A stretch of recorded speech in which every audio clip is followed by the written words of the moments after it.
That's a big old negatory, good buddy.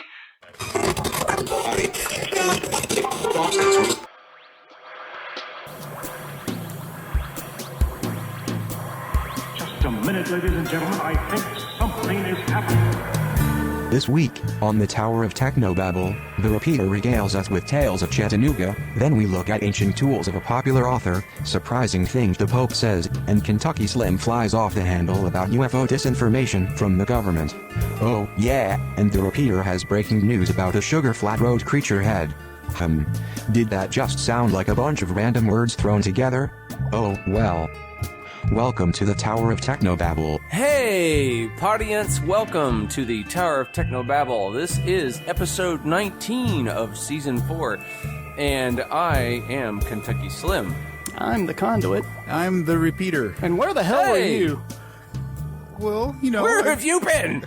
Did you guys get my message? Did you get my tape? Yeah, but we were expecting you, and we just found a tape in your chair. We had to pull poor Brian in with the transporter from Chipotle. And you didn't say when you were returning either. It was just sort of open-ended, like you were some sort of hippie out on the road, just doing Brian's your thing. stuck in the transporter buffer right now. Just you obviously didn't play the tape till the very end. I was going to pop back once the tape ended on both sides. You guys never listen to a thing I say, you know. Well, fine. Okay. Do you hear something, Conduit? So anyway, you were out and about. You were on some sort of adventure. I was on a vision quest. Vision quest. Yeah. Okay. Because I got that vision, you know, because of the Bigfoot despair that I had been suffering from. Did you go to Dr. Beiser's or? No, I went to Chattanooga, like the vision said. Oh, yeah, he had that Doc Brown vision where, you know, he came up with a flux capacitor after hitting his head on the toilet. Spots. Absolutely. Where's your flux capacitor, sir? Yeah, I got the vision that you know, because I've been suffering from the Bigfoot Malaysia, that you know, I need to go on a vision quest and go to Lookout Mountain, which is just across from Chattanooga, Tennessee, and there's a spot where you can see seven states at the same time, you know. So I had to go, and it's at this place called Rock City, which if you're from the Southeast, it's painted on barns everywhere. Put it into Google Images. Anyway, so I had the vision to go to Lookout Mountain and to climb the vision and go to the place where you can see 7 states. So I was convinced that when I got up there, I would finally see a Bigfoot, you know, because I would be scanning over 7 states worth of territory at the same time. I mean, guys, that's efficient. Increasing your likelihood. Yeah, I got you. All right. I was prepared to drop a quarter into one of those pay telescope binocular things. You know, that's how ready I was, okay? Those are some fine optics in those. So anyway, we get to the mountain. I paid my ticket. I totally ignored all the plastic gnomes that they have decorating the place, because I had to get to the spot where you can see 7 states. So there I was, rushing to get to the viewing platform. I was pushing people aside left and right the whole time, saying, I have to find Bigfoot, you know, and as most people would in these situations. And since this is Rock City, you know, there's lots of rocks everywhere. And in my haste, I tripped over one of the G-damn rocks and fell. Not down the mountain, just you know, fell. And it hurt. It'd be more exciting if it's down the mountain. But well, go yeah. ahead. But so I was cursing up a storm. I mean, I was like, damn my big feet and these rocks. Oh, I hate the irony, you know. And now my wife Eddie, she was there patiently putting up with all this, and she bless her soul. She is his patient soul. She pointed out, hey, you were sent here to find Bigfoot, right? What's that you're holding in your hand? ? And I looked down, and sure enough, I was cradling my own sore Bigfoot. And that's when I had the revelation. I knew what the vision meant. Bigfoot is in all of us. So that wasn't some homeless guy's foot you were holding? No, that was mine. Because it had my shoes on. So Did you take video of the event? No, because I was It didn't living it. happen. Nope. I can't film it and live it at the same time, man. Come on. It didn't happen. Proof or nothing. It's like whenever you're watching an episode of T.J. Hooker and it's starring William Shatner and it says directed by William Shatner. That isn't possible. He's totally lying. So No, I believe in Shatner. I don't believe in your foot. I found my peace. I found the won't Bigfoot believe within me. I won't So, believe Bigfoot's in me unless I see video evidence. Mm-hmm. That's all I'm saying. I agree. I'll provide you with a plaster cast as proof, Paul. And I have some recordings of you. My screaming. own foot? Okay. So, you know. Don't you think you would have remembered that? Look, the point is, I went to Georgia, Lookout Mountain, and I got closure. So why can't you guys be happy for me? That's all I'm asking. We Yeah, I don't know where to go from there. No, there's really nowhere to go. Okay. You know where there will be a sighting of your feet, though? Where?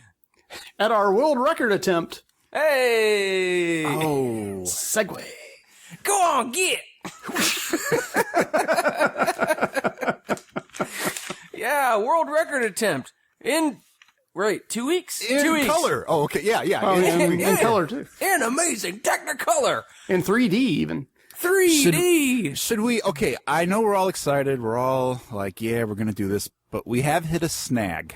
Oh, And yes, you're right. we have hit a snag, and we have to doubly stress to the audience, to the podcast audience, if you are at all possible and available to be a witness, we really, really need you, because there was fine print underneath the finer print in the Guinness bylaws, and apparently now the witnesses cannot be related to each other, and the witnesses cannot work at the same company. And so right away, 4 people that we had signed up because they were husband and wives, they were going to reconnect their love by spending 4 hours together watching us. So now they can't do it. So we've lost a big chunk of witnesses because of the legalese. So please get in touch with us. I'm begging you. Call us at the number. That's your cue. Say the number. 502-286-9372. All right, and that record attempt will be on May 30th, 31st, and June 1st. We will be starting on Friday night, but the event that we are actually covering won't really technically begin for the general public until Saturday. And that's when we need people, is Saturday during the day and into Sunday night and Sunday morning. So The wee hours. yeah, if Just you're like available, Lionel Richie, we're going to go all night long. Hey, we need you to help us, okay? all night, Hello? all night, Is it you we're looking for? It is. all it is, night. audience.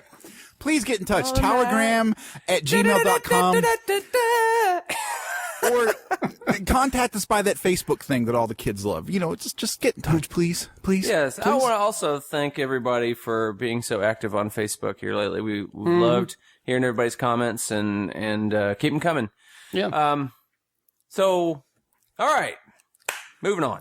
Point to your inner Bigfoot and just love us. Okay. Cool. Tonight on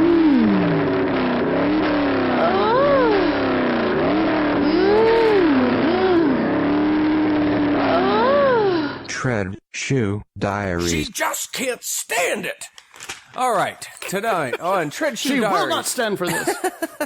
Well, it's a nitro burning funny bot. What are you going to do, man? Tread Shoe Diaries. Here we got a letter from Tyler in Gnawbone, Indiana. Hi, Tyler.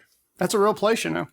And Tyler writes, I've always wondered, Towerbot, where does a highly advanced cybernetic robot like yourself go on summer vacation? I can't see you on a beach, what with all the water and sand that can gum up your electric innards, and would your titanium torso be too heavy for hang gliding or rock climbing? Would a theme park like Kings Island or Disneyland's insurance policy even let you buy a ticket in? I mean, you probably electrocute everyone on the log flume. That is a fair point. It sounds sad to me. Since you're living in the human material world, do you find that it limits your options? If so, you can come hang out at my house this summer. There's a couch you can sleep on that folds out into a bed. Like a transformer. Wow. Thanks, Tyler. Very good. Very well written letter. Towerbot, what have you got to say? Remember that time Towerbot went on the log flume? There were no survivors. Dear Tyler, that's a good question. While I'm designed to be online indefinitely, there are times I need a break from the meatbags here, just to defrag my hard drive or just get a little me time. And then there's date nights, when me and the closest ATM make the bot with 2 backs. So, every now and then, I chloroform these guys to keep them out of trouble while I'm gone, and treat myself to a little vacation. Finding a place that I enjoy, however, can indeed be difficult. My treads can actually handle pretty much any terrain the planet, or my enemies, would care to throw at me, but no, I don't actually enjoy sand. I can do it, but blowing sand out of my various nooks and crannies is a pain. And, no, I don't enjoy amusement parks. Not because I'd leave the log flume full of electrocuted meat bags, but because all the children think I'm some sort of attraction and start to climb on me and want to get their picture taken on me. I know they'd leave me alone if I made an example of one of them, but I can't bring myself to do it because they're all so cute with their little Mickey Mouse ears on. Call me sentimental, but there's nothing that I find more adorable than a monkey wearing a rodent scalp. I was thinking about heading to the Ford truck factory here in Louisville for a couple of days and spending some time with my people, but I might just take you up on your offer, Tyler, and head to your place. I can compare how you live with what I'm used to with the carbon bags here, and I've heard that Gnawbone is lovely this time of year. I won't need your couch, though. Like our feed-bad cow, Milky, I sleep standing up. Love, Towerbot. You know, the first monkey to wear a rodent on his head was Daniel Boone. When you think about it, right? Yeah. That's true. For the first monkey? I don't know, maybe. The first famous monkey. First, Yeah. yeah. Okay. There's probably a dead rat that fell on a monkey's head at some point. Yeah, before the, that. the first monkey that ever had a song written Well, about him was that's how the Daniel Boone. idea came about. This is rodents falling out of the sky. Oh, this is kind of warm. You know, Erg, that looks really good on you. And you know that explains when y'all ever notice when you wake up sometimes your fingernails are really long? Apparently we've been chloroformed for 3 weeks. That makes a lot of sense. I thought it was just Benadryl this whole time, but really I've just been drugged. No wonder we can never get the right date on our check. Hey y'all, time to strap on the Geek feedbag. It's fun to milk her, gonna do it right now. Moo. She drinks the water when we pump her tail. Tugging the udders of geek knowledge with Milky the marvelous milking cow. Saddle Up Bitches. By the way, guys, that whole C7 states at the same time on Lookout Mountain at Rock City in Georgia, it was the biggest disappointment since Halley's Comet. I'm just saying. Well, that's shocking. I don't think Well, that's they were fair. cheating. They were cheating. Like, one of the states you could see was Kentucky, apparently. But you had to see across the entirety of Tennessee to see Kentucky. And I now, obviously, Tennessee is a load-bearing state, but you would only be seeing the jingly bits of Kentucky. And one of the states was Georgia, which you were technically standing on, so I don't think that should have counted. Anyway. Oh, it's actually in Georgia. I was curious. It's kissing the border between Georgia and Tennessee. Well, see, yeah, I saw that picture you took and it said Tennessee a half mile that way. I thought it was in Tennessee, so I was wondering what kind of weird ass non-state you were in at the Well, time. Chattanooga's in a pit state. A state pit. Funny you should say that about pits. As you're going through Rock City, by the way, Peter Jackson shouldn't have gone to New Zealand. He should have just filmed it at Rock City because it's full of little tunnels and crevices and valleys and all of them are these little gnome statues. And in one of the caves, they were playing a recording of gnomes picking with their axes and shouting orders. And one of them was saying, "There's gold in their pits." Well, that sounds adorable. Yeah. What are we talking about? Hang on.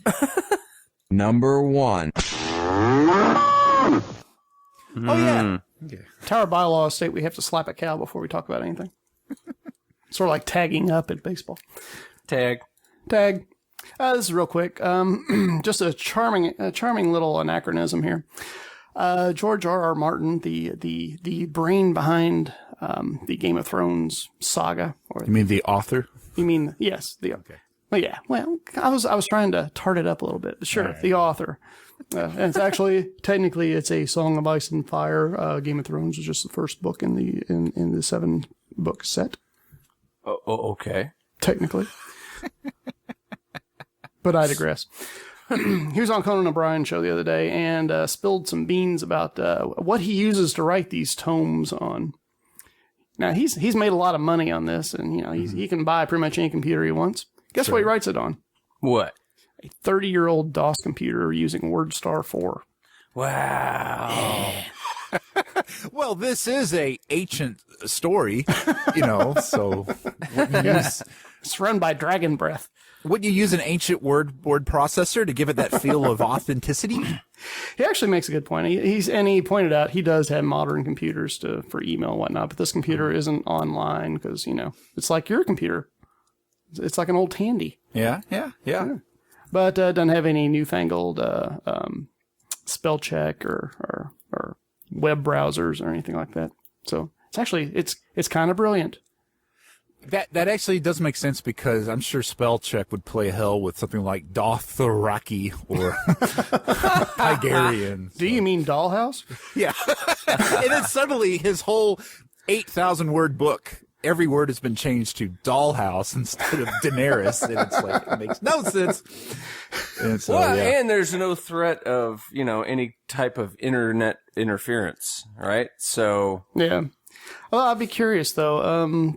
Does that even readable on a modern computer? Could he technically lose everything he's written? Yeah, does he make backups? And does he make backups on 5-inch floppy disks? And if so, how many 5-inch floppy disks does that take up? It says 3.5 on that one, I think. All right. 30 years ago, it's probably a 5 1/4 inch. Really? Mm-hmm. He's the guy who bought all those ones that were in the bargain bins about 30 years ago. Okay. If you see a slightly portly older man with a sailor cap buying really old floppy disks, you might have actually seen George R.R. Martin at the flea market. In fact, Game of Thrones / Song of Fire and Ice fans, if you really want George R.R. Martin to get busy on that final book, I would advise you to find all of the 5-inch floppy disks that you can and mail them to him, because that might be why it's taking so long, because he's running out of floppy disks to save everything too. So that's the problem. The save times on those things are so long. Exactly. And he's obviously running out of floppies, so he's like spacing it out. So please go out there, go to your flea markets, find floppies and send them to Martin. I just read. Find a floppy for Martin. It's a whole new Floppy for Martin. campaign. We're starting Find a floppy here. for Martin. Find a floppy for Martin. Go. I just read the part where the person writing the article with the link that you gave was imagining Zork-like Game of Thrones adventure computer game, a text only adventure computer game about Game of Thrones. I think that's brilliant. Get Dragon. Go west. Go west. I would totally Go play west. I would totally play it. Get Egg. Walk into fire. With such an old computer, he's obviously it'll let him focus because he won't be constantly getting instant messages, and he won't be tempted to check kitty cat videos on YouTube. It's kind of all he's doing. Well, right? I mean, That's pretty cool. We've all been taken down by the cute kitty cat videos. Oh God, yes. Oh God, I have ruined in whole afternoons.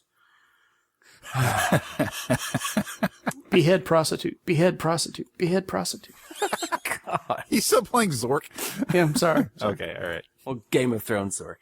Number 2. Okay, is this me? Is this me? Is this me? Is this thing it you? on?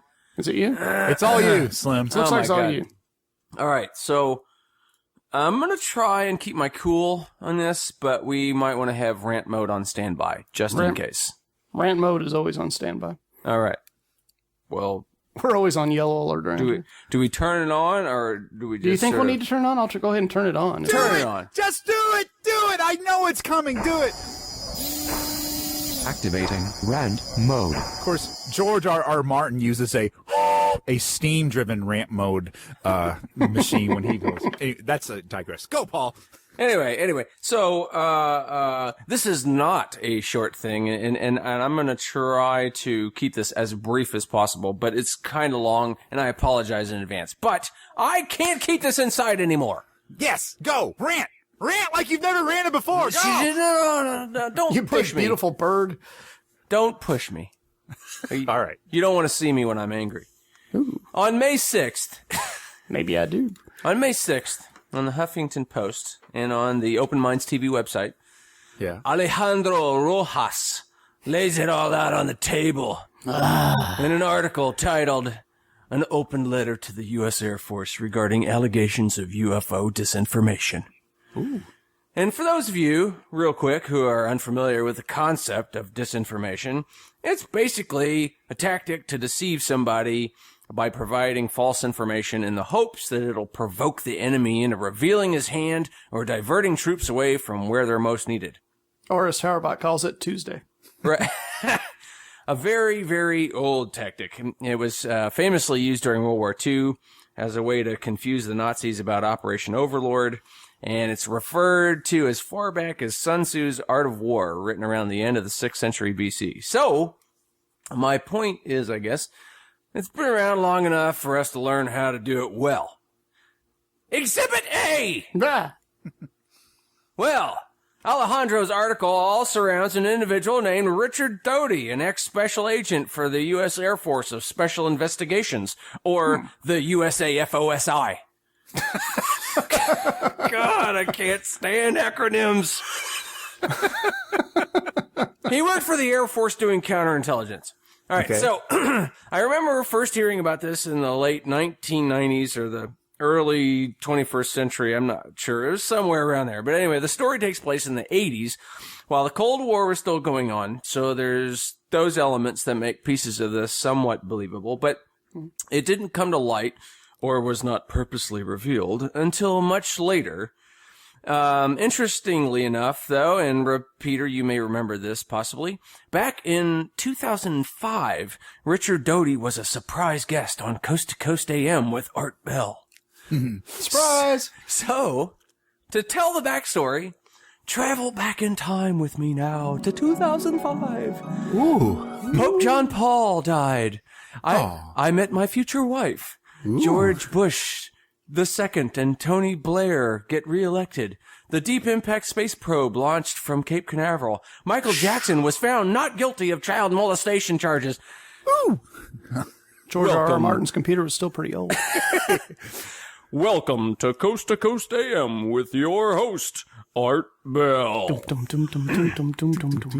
Fringe historian Greg Bishop, who is not relevant to our big story here, shared the story of a government-authorized campaign of disinformation that defined an era of alien propaganda, paranoia, and destroyed the life of late Paul Benowitz.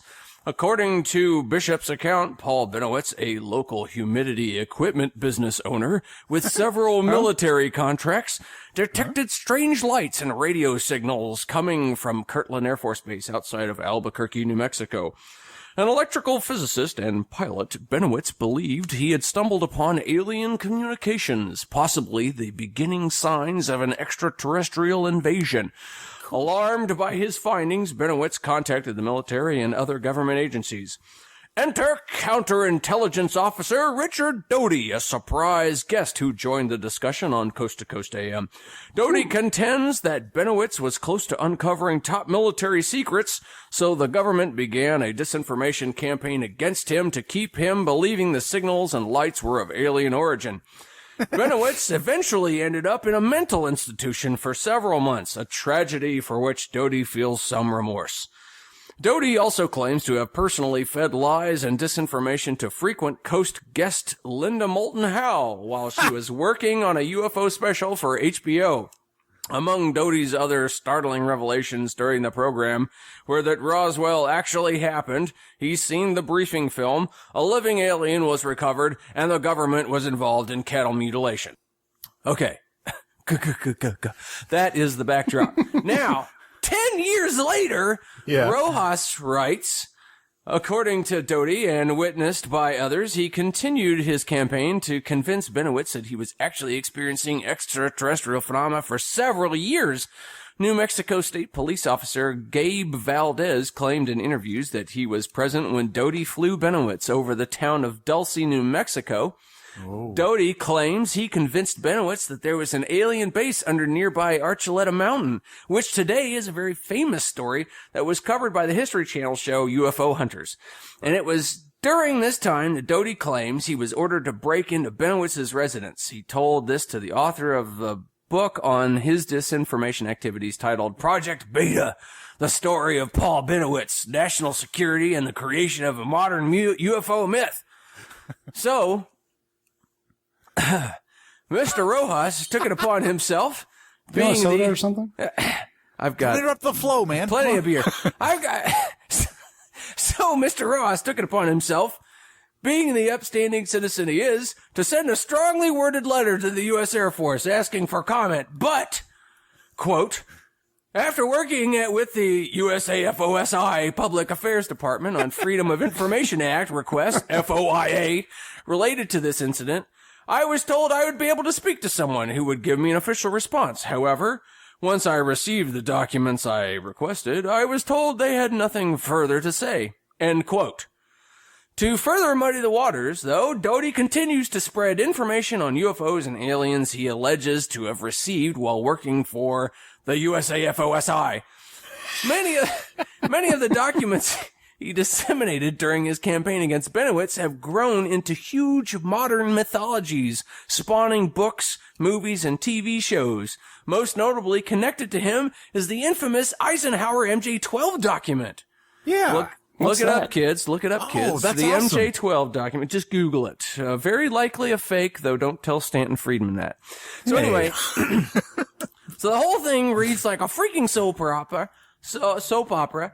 In 2005, Art Bell asked Doty if there were other cases of UFO deception that Doty was involved with, and he replied, pertaining to just UFOs, one of which he said was regarding researcher Linda Howe. He says, we invited her to Kirtland, we showed her some information pertaining to UFOs, we showed her a document, blah, blah, blah. According to Howe, the document she was shown is very similar to a hoax document given to another UFO researcher, William Moore, referencing the MJ-12 document. And Doty elaborated on his association with Moore, saying, Bill Moore was recruited by another person within the Defense Intelligence Agency to provide disinformation.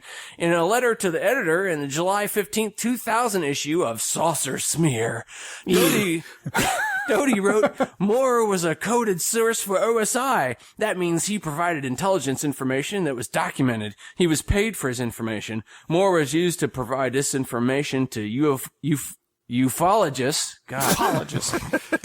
Although the details change, blah, blah, blah, blah, blah, blah. Finally, in regards to all this, Doty claims, in the radio program, I followed orders. Everything we did was following orders. Although Doty claims that Benowitz's affair was disinformation, he also claims he was briefed on UFOs when he joined the USAFOSI. He says the briefing stated, among other things, Roswell was real. We had an alien. It was in captivity up until 1951. He was kept at Kirtland and he was kept at Los Alamos, and he died in the latter part of 1951. Doty also claims the alien liked strawberry ice cream and Tibetan music. Ooh. Those are sort of details you can't make up. Yeah. That means it's real. If Doty was not, Rojas continues, if Doty was not acting under orders, this would mean he was forging government documents while he was an active USAFOSI agent. In that case, the USAFOSI needs to respond to whether they were aware of Doty's activities, and if so, what action was taken. It would be surprising to find USAFOSI was not aware of this sort of criminal activity going on for several years by one of their own agents. End quote. And so on and so forth. Now, I'd like to take this opportunity to ask this question. If he was acting under orders, well, what the hell does that mean? Not much coming from a counterintelligence group with plausible deniability. And what does it mean to those of us wondering about the existence of UFO-nauts? Deadly squat, that's what. Unless you are in the camp of people that believe disinfo agents are actually telling the truth as a way to hide the truth, and if the Air Force isn't willing to comment on it, what does it tell us? Bupkis, that's what. Can we infer anything from it? That's a big old negatory, good buddy.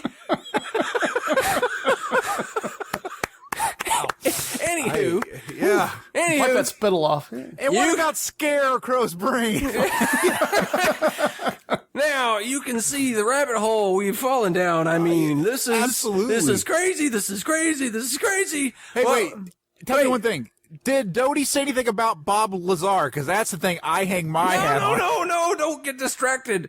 Okay. Sorry. Eyes on the prize. No, Eyes on really, the prize. no, that is a whole other, I mean, the whole thing is nuts. What used to be an intriguing saga of conspiracy is now just a pulsating cyst of disclosurists looking to charge government organizations with crimes in which they have no smoking gun. Do you think these dark organizations, if they exist, would allow you to jeopardize their operations? No way, bozo. They know that history is authored by the victors, and in this scenario is government-one citizen Zilch. And this story is the keystone of the whole UFO government cover-up, but it's symptomatic of the typically ridiculous complicated network of facts mixed with accusations, mixed with UFO legend and lore. It sounds like the work of government for sure, full of half-truths and full frontal deceit mixed with a few outrageous lies. That'll get you elected, kids. That's the definition of a conspiracy, I think. A conspiracy so outrageous that some are tempted to believe it. And if you're thinking to yourself, no, there's no way in hell that anyone would believe any of this, I submit to you the following. Towerbot, roll that footage. WGN ever reconnect with the UFO guy Juan Carlos interviewed at O'Hare. Well, we tried to find this guy, and we even left messages with his mother and grandmother somewhere in Texas, but we could never find him.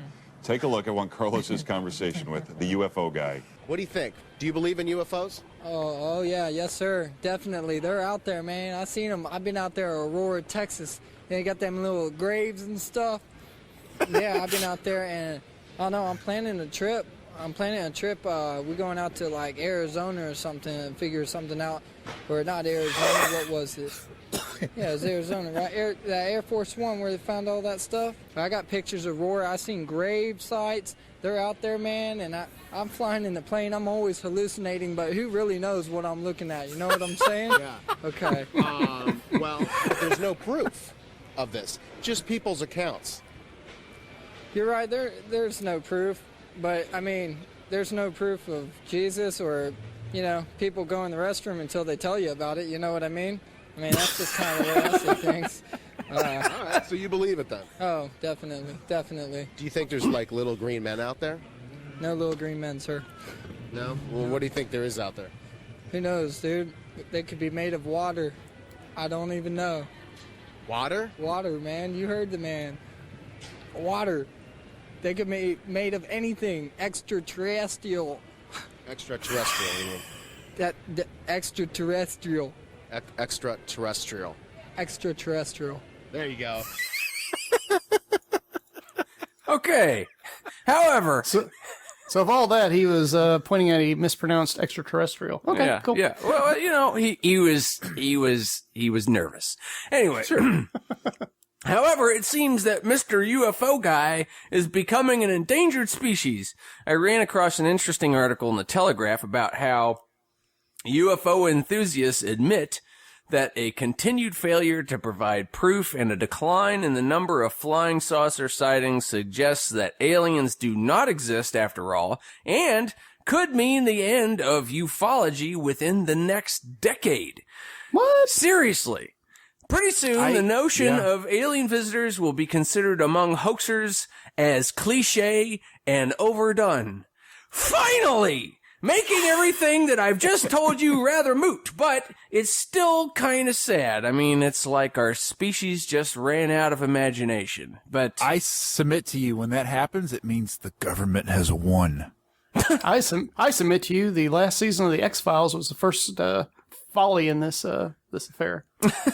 It was the first. Well, no, because the message of the X-Files and John Lear, I should point out, is that the government doesn't have to do a cover-up because the whole conspiracy UFOlogy conspiracy theory thing has become so huge and bloated that the government doesn't have to do anything now. No, I submit to you that the message of the X-Files was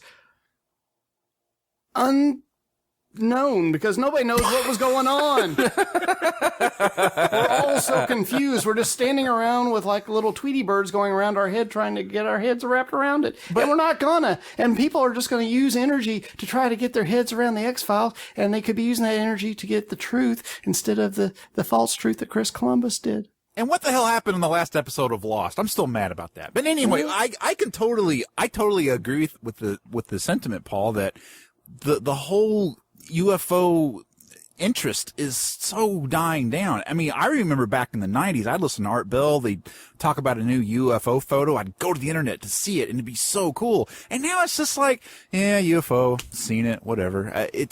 There's this total malaise over the topic. And I think it's for the exact, say the reasons again, that it was worded really, really well, why it's kind of fading. Well, because there's a decline in the number of sightings and there's a lack of proof. Basically, yeah.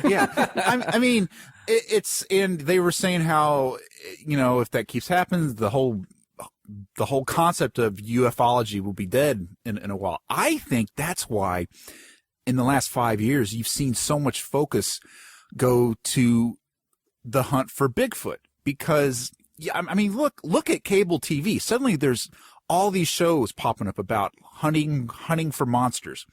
And it's because now I think the same type of person that was into the hunt for aliens, they're not finding the evidence.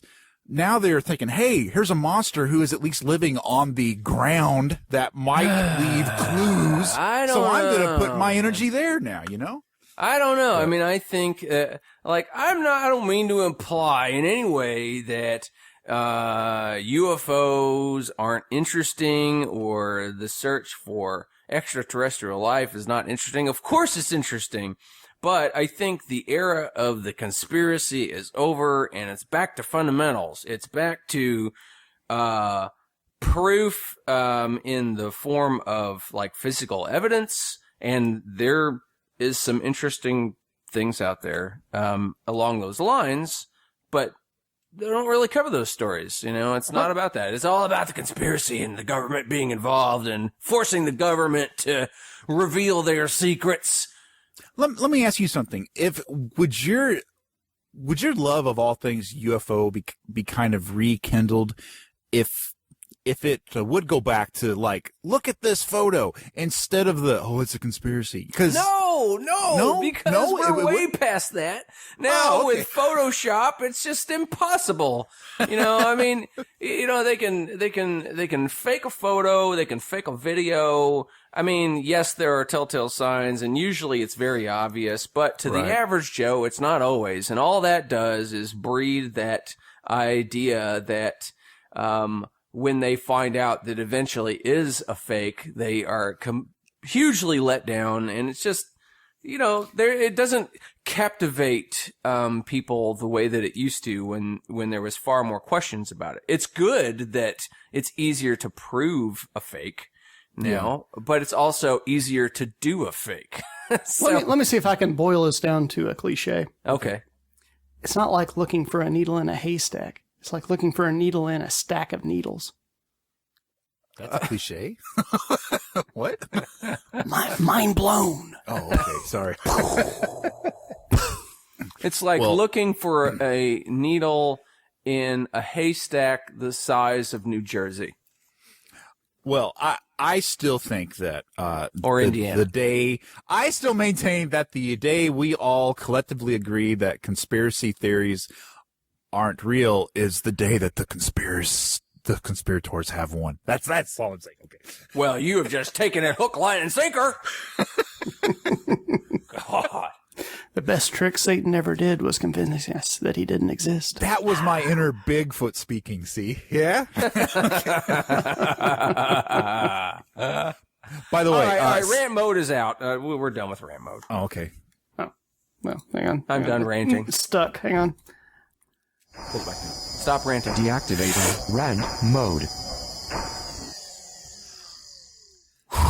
All right. Slim, I'm so glad you did that story, because you're not going to believe what's coming up next in the feedback. Really? Really. Okay. Number 3. In fact, Slim, do you mind if I borrow your catchphrase? No. Okay, thank you. Headline!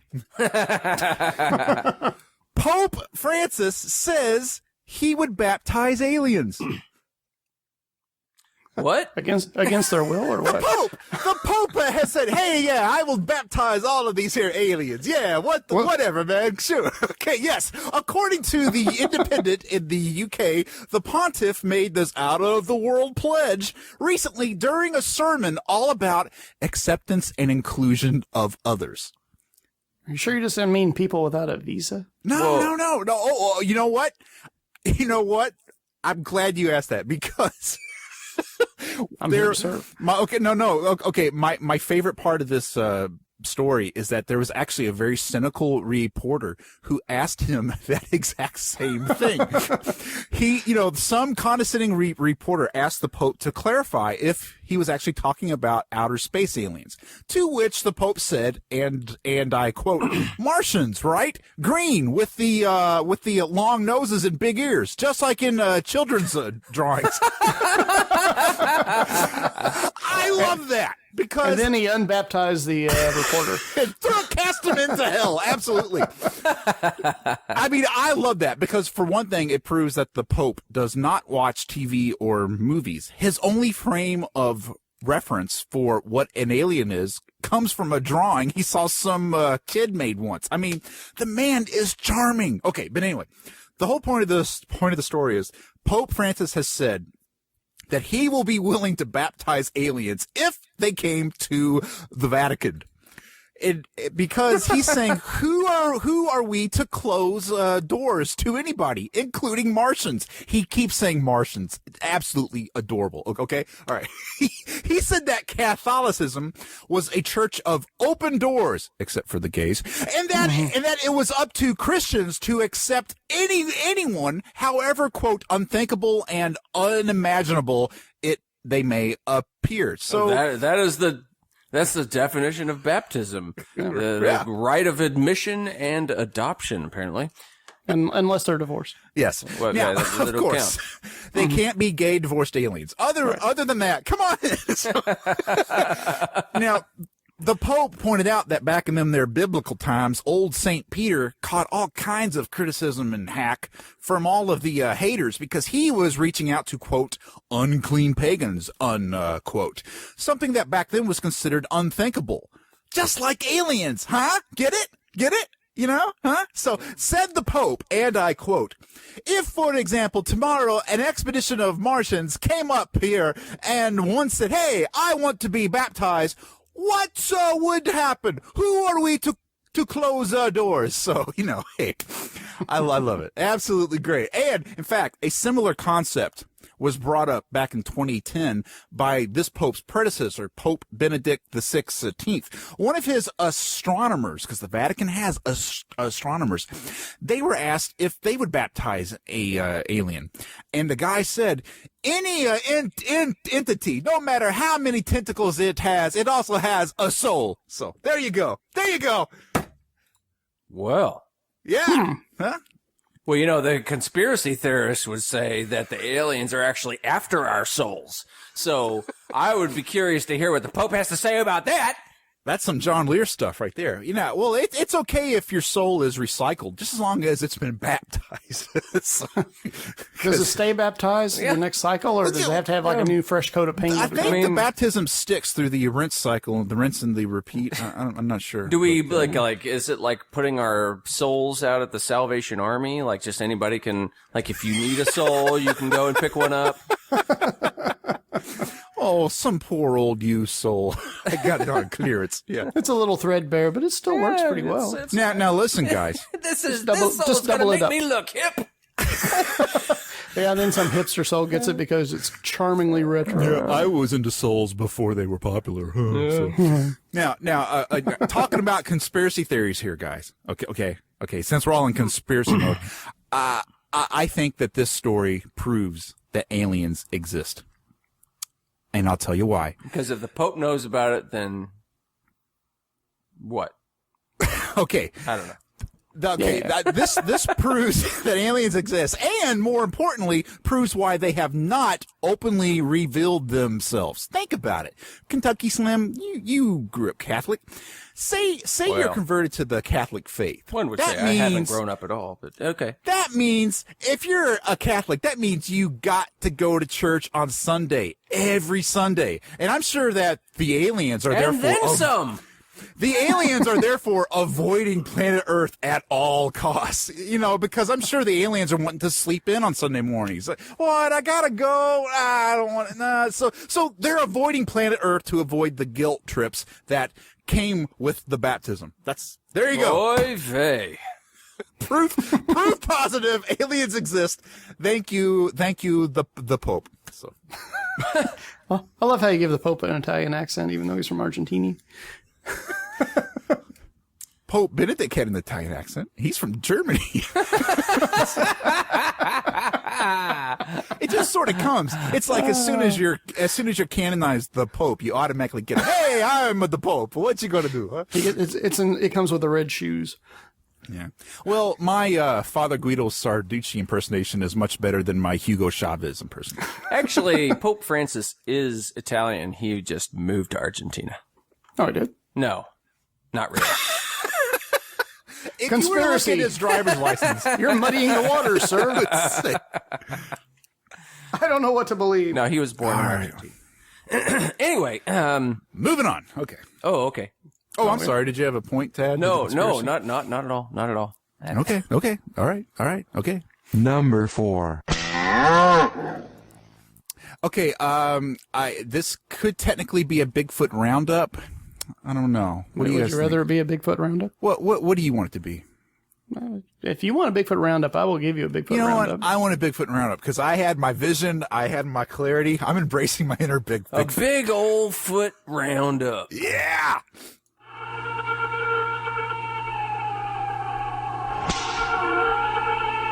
Bigfoot roundup. Hey ya.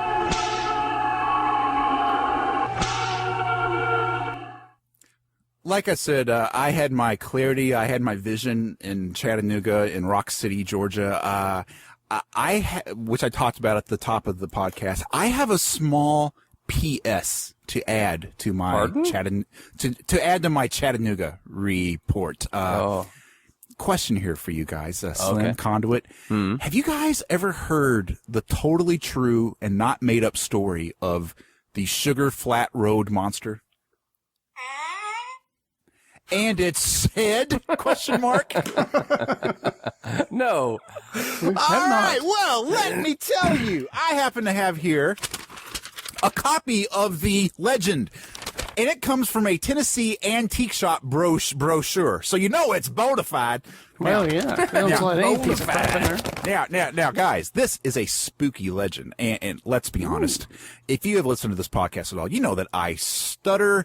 I cannot give this story the gravitas it truly deserves. Kentucky Slim, when I think of you, I think drama. Would you do me the honor of telling our friends and internet family the gripping legend of the Sugar Flat Road creature?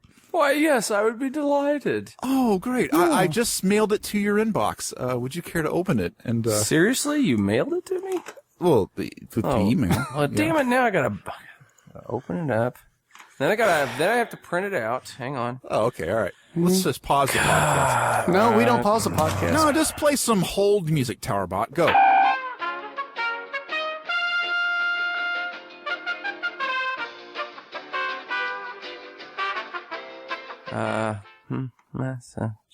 Okay.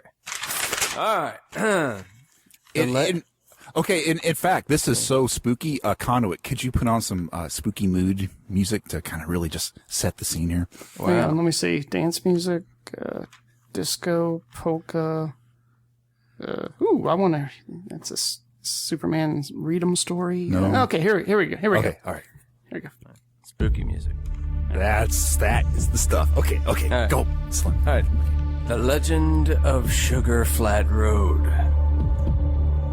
The mysterious is all around us. Sorry, I'm just kidding. The mysterious is all around us. Incidents occur that should never happen. things that aren't meant to take place in the real world where the sun is shining brightly. And in 1987, on a cold, crisp, moonlit January night, one of those things that don't happen actually happened. In the hills of Lebanon, Tennessee. On that particular night, a lover's tryst led two people closer to the unknown than they had ever wanted to get. What the hell's that? Don't touch me with that! And what antique shop? That's your daddy poker. Come on, man. Whoa. Put that back in your pants. And when the night was over, they'd relive it 1,000 times. That's what she said. The two lovers had come to Sugar Flat Road for a discreet rendezvous, or Lover's Lane as it was often called.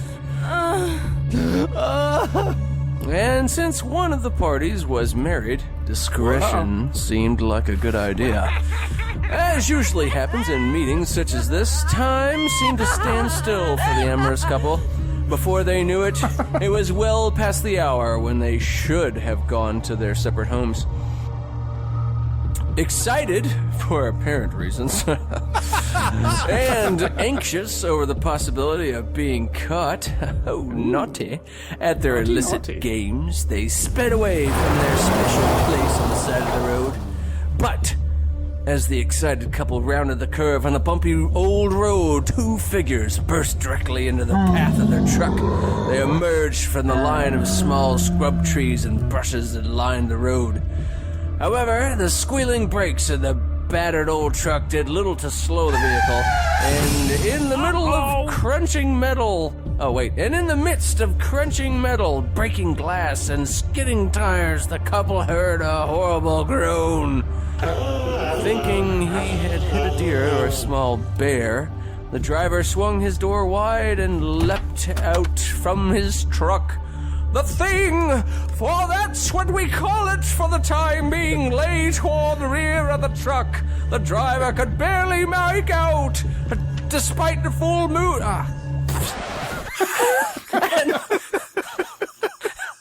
And the glare of his taillight, he took a flashlight from his lady friend inside the truck and went back to get another look at the lifeless form lying on the road. As he approached the thing, he heard a terrifying animal-type cry from the other figure standing just outside his field of vision. While frightened by this cry, the driver was also fascinated by the thing lying in the road. You don't see that every day. As the beam of his flashlight settled on the thing, he plumb forgot all about the other thing still in the bushes. Whatever he had run over looked, for all practical purposes, like a medium-sized man, with one exception! It was covered with what looked to be hair or fur. It was also definitely dead. Ew. As the driver stood over the creature, his girlfriend's voice trickled in from the darkness. Dance in Dingledore. He realized that the most important thing he could do right now was get her home before they both had too much explaining to do. We've got some explaining to do. And so, the driver pulled the creature to the side of the road, disguised it as well as he could, and got back to the truck. Despite her questions... What? I'm just picturing him putting like a trench coat and dark glasses on it. A big hat. A sun hat on there. Okay, monster, you just stay there. You look innocent. Just sit still. It's all right. Just smoke this cigar. All right. It's like Weekend at Bernie's only with the dead monster. Oh, what's going on, Bernie? Yeah, hey. All right, despite her questions, he did little talking during the trip. After dropping her off, he went home and drank the better part of a bottle of whiskey, hoping it would calm him and put him to sleep quickly after the harrowing experience. But try as he might, sleep evaded him. The solution to his restlessness seemed to be to return to Sugar Flat Road and find out exactly what it was he hit. He dressed quickly and drove off into the early morning's dim light. As he neared the site of the accident, he drove by slowly, looking for the body he'd moved to the side of the road earlier. He backed his truck into the tree line in front of a small building that for many years had been used as a voting place. Okay. Yeah, it's an interesting detail. Yeah. Detail. Thanks for sharing. Now, in the quiet of the dawn, he inspected the creature again. It wasn't a man, of that he was sure. But what was it? What? With a shudder, he took a shovel from the back of his truck, intent on burying the thing deep in the ground and forgetting this night had ever happened. But as he dug into the soft earth, he began to reason that since the creature wasn't a man, it was obviously an animal, and he should have a trophy. Okay, now we get into it. We're getting into EC Comics territory here. Not only is he an adulterer, but he's also a bastard.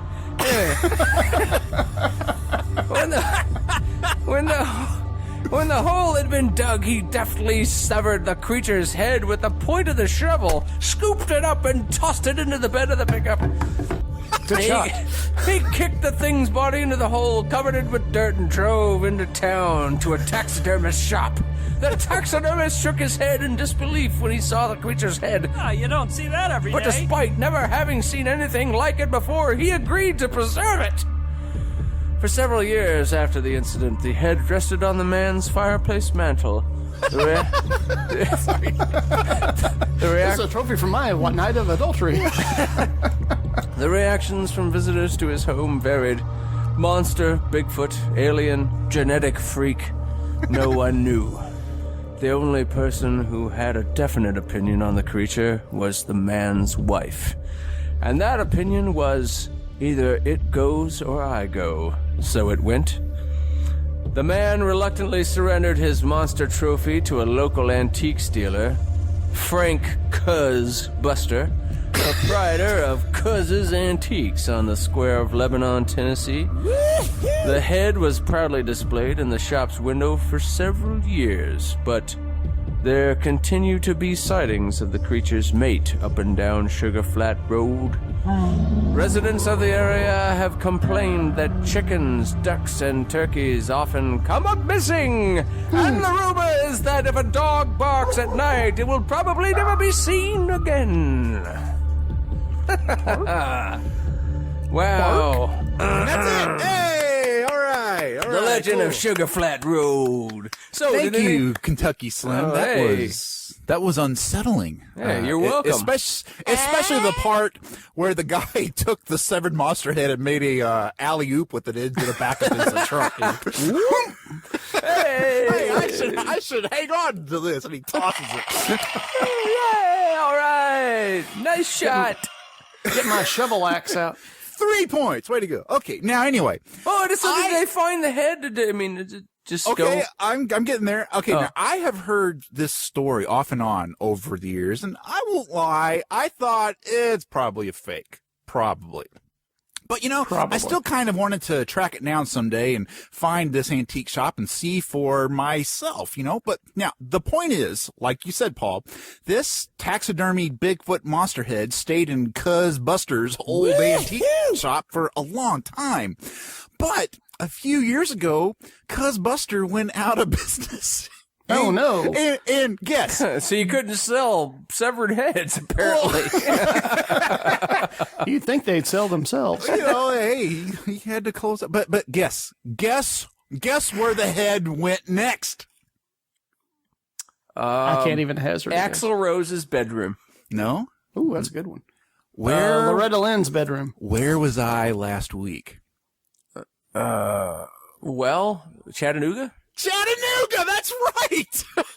A Chattanooga business specializing in paranormal and kooky gifts called the Little Curiosity Shoppy took possession of the Sugar Flat Road monster head and built an entire exhibit to showcase the artifact. In fact, they used the head as the symbol of their business and even installed a light-up sign of the monster's head over their front door, proudly lighting up the night sky on Market Street in downtown Chattanooga. Here, guys, I'm going to put a link on the tower's website, on the tower map right now, so you guys can go and see See the head. See the creature for yourself. What? Yeah, pretty convincing, huh? Wasn't he on Star Trek? Now, Well, okay, yeah. That's McCoy one way shot to him. put it. Now, Wait a minute. of course, Wait. guys. This looks like it was cut out of a magazine or something. Paint a picture for the audience who are driving and can't see it now. What does it look like? Okay, it is it looks like an abominable snowman. What you would imagine? The abominable snowman from Rudolph the Red-Nosed Reindeer cartoon. You're right. It's the Bumble. If you shave his face. Yeah. Well, he had kind of a shaved face, didn't he? It looks like a monster gorilla with white hair. It's now anyway. So guys, this thing, I've been hearing about it all my Bigfoot life. It was in Chattanooga. Of course, I had to go and see it. So now I got to tell you, this little curiosity shop ain't easy to get to. It is literally in the heart of downtown Chattanooga. So you have to pay to park, and parking is expensive. But I sucked it up. I found the place on the GPS. I paid to park. I walked up to the shop, and it was freaking closed. What? It was. So I was playing it cool. I was going like, oh, well, they must be closed today. It is a Monday. Maybe tourists don't come out much on Monday. I get that. So on the outside, I was totally cool. But on the inside, I was screaming because I mean, here above the locked door was the huge image of the monster head on the shop's light up sign. And it was staring down, mocking me. And here, I'm going to send you guys a photo in your email of the sign that I took all by myself, so you can get it there. Okay, but anyway, now, guys, I was in Chattanooga for 3 days, and for 3 days I went to that store trying to catch it when it was open. When it was actually open for business, and every single time it was locked and closed, but it never seemed to look like it was out of business. It just never seemed to have any business hours. So guys, picture this. I had my face plastered up against the freaking glass, straining to peer inside for a glimpse of this rumored Bigfoot head. And they must have had it just out of sight around a corner, or it was under a dust sheet or something. I don't know. It was so frustrating. I mean, I kept thinking, come on, I am so close. And again, my wife, Eddie, my lovely, understanding wife, for 3 days stood there patiently as I begged on the doors, demanding to be let in. But no, nothing. So I was so upset. But then on the last night, I was doing some research on my iPhone, trying to find out more about it, and I discovered that the freaking head wasn't even there anymore. Apparently the place had only leased it for about like a year. And despite making a huge mocking street sign, it was no longer there. But get this, the store's website claims that before the head departed for a private collector, they had the opportunity to make a hologram of it. What? I'm not kidding. They claim to have a hologram of a freaking Bigfoot head on display in their store. A hologram, and I couldn't get in. So, I gotta say, if the Bigfoot head ain't there anymore, why the hell do they still have the big light up sign still on the front of their store? It ain't right. It's a big lie. Again. So I say, screw you, little curiosity shoppy, and your fake holograms that no one can see. And I have a message for Chattanooga in general. Hey, Chattanooga, take down your goddamn head sign. But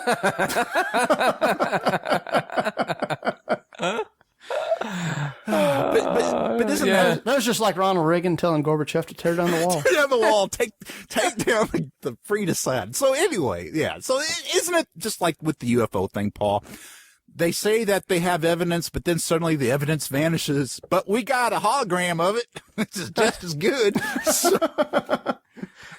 Well, we had evidence, but then we found out the evidence wasn't real, or we had evidence, but it went away. Yeah.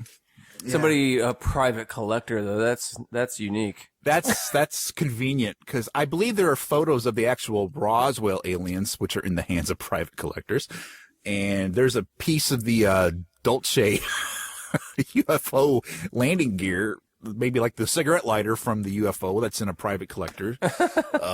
There's a one of Cher's old faces are in a private. Oh. I don't know. How old am I making Cher jokes? I'm cutting edge, man. Let me tell you. You're dating yourself, sir. You're dating yourself. Wow. Yeah. Maybe they're going to get the hologram to hang out with the Tupac hologram, and they're going to go on tour together. That'd be awesome. Well, in the future, we'll all be holograms, you know? Yeah. Personally, I can't wait. Yeah. I mean, think about it. No pain, right? Mm-hmm. That's a Right. perk. Yeah. And No pleasure. You never have to go to the bathroom. No. I like doing that, though. Come on. If you get a pimple, you just reprogram yourself a little bit. No pimple. You like going to the bathroom because it builds up, and the relief of relieving yourself is relieving. But if you don't have to have that, I mean, just think of how much time you would save of not having to go to the bathroom or sleeping Okay. Yeah. That's like 14 hours a day. I don't know. I'm just pondering. I think, Maybe this is George R. Martin's plan to write his last book. He's going to go into the hologram phase, and he'll finally have time, Hope his old computer can run a hologram. It'll just be one square floating in the air. That's all the resolution you get. Yep. A pixel. I'm just a pixel. It's pixel dust. That's all we're really made of, guys, is pixel dust. Yeah. Well, podcast audience, podcast besties, it's that time of the evening again. And if it's not the evening when you're listening, put it on pause and wait till the evening, because it'll sound more poignant when I say this. Right. It's that time of the evening. We'll wait. Where, it's time for us to put our sweater back on, take off our shoes, and, call it a night. So we would like to invite you to write in and tell us your stories of alien heads and Pope holograms and whatever kind of nutty thing you'd like. Yeah, to before Towergram. before bedtime. Before bed. Write your letter to Towergram. Yes, please. At gmail.com. Yeah, at gmail.com. Yeah. Because, we're running out of ideas. So it's just, UFOs ain't real. Bigfoot ain't real. Yeah. The Pope, I think he's real, but we're running out of stuff, man. So, we need some more ideas. So. Yeah. So if you've got an interesting, conspiracy or a story, or if you just want to talk about, shades of the color, yellow, then we could do that too. Give us a call at 502-286-9372 or 502-2-Tower-2. And again, please, we need your help, guys, for the world record attempt. Please, if you are in the Louisville area and you can be a witness, can we get a witness, please? And please contact us. And if you're listening to this in June, I wonder if we did it. Those guys know if we did it or not. Yeah. Write in and tell us if we did it, because I don't know. If you're going to be in the area, just stop by and be sure to donate something to the Shamrock Foundation, which we will have a thing on the table there available for you to donate on the spot, if you would like. A bucket, if you will. Well, we could probably do credit card stuff for PayPal as well. Yes, we could do that. Yeah. We can do that. All right. So anyway, there you go. Yeah. Wonderfest, kids. Wonderfest. Wonderfest. The end. Hope you carbon-based units enjoyed this episode. If you did, do us a solid and rate us on iTunes. If you'd like to spout a half or fully baked opinion, email us at towergram@gmail.com or call us at 502-286-9372 or 502-2-Tower-2. Tower of Technobabble is sponsored by Panorama Creative Group. Y'all come back now, you hear?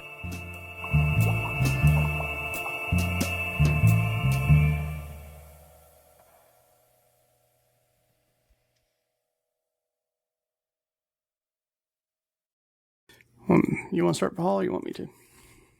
Yeah. Count me down. Okay. Starting the podcast in 3. Oh, hang on. Oh, sorry. Almost didn't start Audio Hijack Pro. Whoa. Oh, okay.